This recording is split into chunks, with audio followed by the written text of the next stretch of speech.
NASCAR just called out two of its own teams, 23XI Racing and Front Row Motorsports, and labeled their latest legal move inappropriate. Yeah, that's the word NASCAR used in a formal court filing. And let's be clear, when the sport's governing body is accusing two of its top teams of crossing a line in court, you better believe there's chaos boiling beneath the surface. So what's really going on? Let me break it down. 23XI and FRM are staring down the barrel of total charter collapse. 6 charters, 3 per team, could be ripped away from them at any moment. And with only 36 total charters in existence, that's like having your house keys stolen while you're still living inside. These aren't just spots on a racetrack. These are golden tickets. These are lifelines. These are millions of dollars in revenue, guaranteed starting positions, sponsor deals, driver contracts. The whole operation hinges on those little charter agreements. And those lifelines? They're about to be cut. But 23XI and FRM aren't surrendering quietly. In fact, they just took their biggest swing yet. This past Monday, both teams filed another emergency legal motion, asking for a new preliminary injunction and a temporary restraining order against NASCAR itself. They're begging the court to freeze everything, just long enough for them to make it to their trial date in December. Because if NASCAR sells off those charters now, that's game over. There's no getting them back. The teams claim new evidence proves NASCAR is moving to offload the charters immediately, before the season is even over.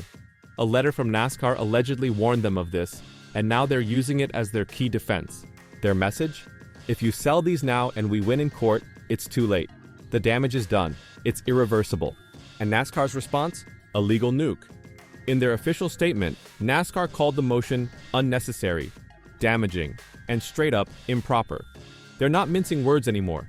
They say they've tried to settle this, that they've reached out to both teams multiple times asking for a proposal, any proposal, to put this drama to bed. But according to NASCAR, 23XI and FRM haven't played ball. Instead, the teams are dragging the fight out in court, throwing Hail Marys, and now burdening the system with a third motion that NASCAR insists is nothing more than a distraction. And here's where things get even uglier. NASCAR also accused the teams of refusing to return money they've already earned under the 2025 charter agreement, even after the Fourth Circuit Court said those charters are no longer protected. In plain English, NASCAR says 23XI and FRM are keeping cash from a deal that's no longer valid, and they have no plans to give it back. Let that sink in. So now, we're stuck in this pressure cooker. 6 charters, potentially gone in days, a lawsuit that doesn't even go to trial until December, and 2 massive teams saying, if we lose these now, we might never come back. Because without a charter, they're on the outside looking in. Open teams must qualify each week just to race. They earn far less money.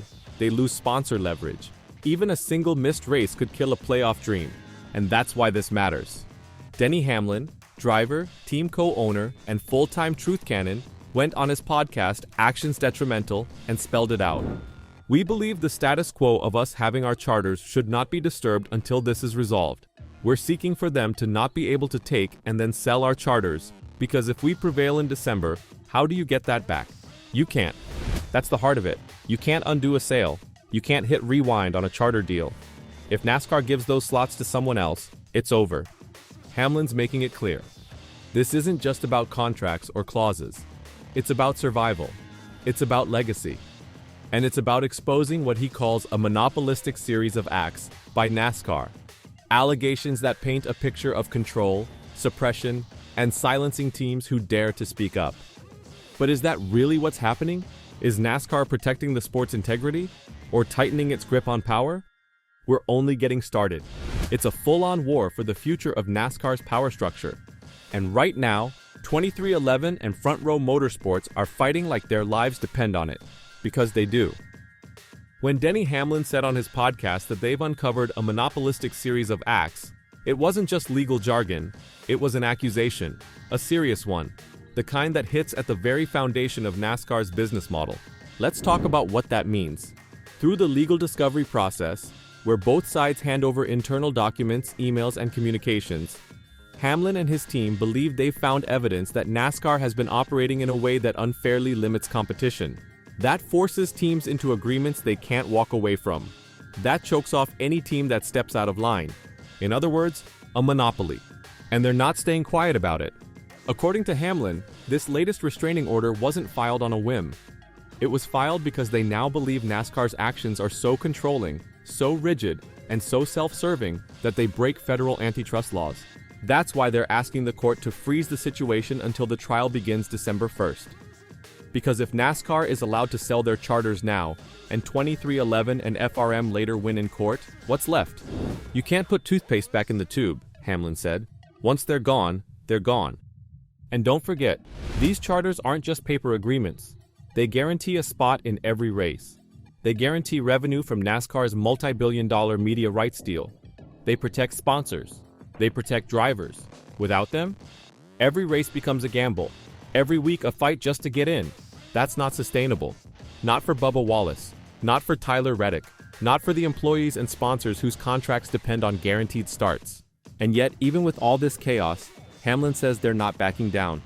We're going to race, he said. Even if they lose the charters.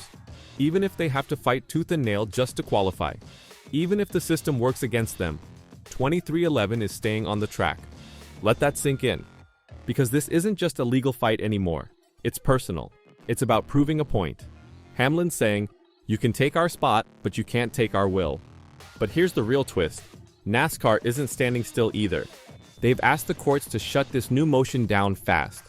They want a decision by 5 p.m. on Wednesday.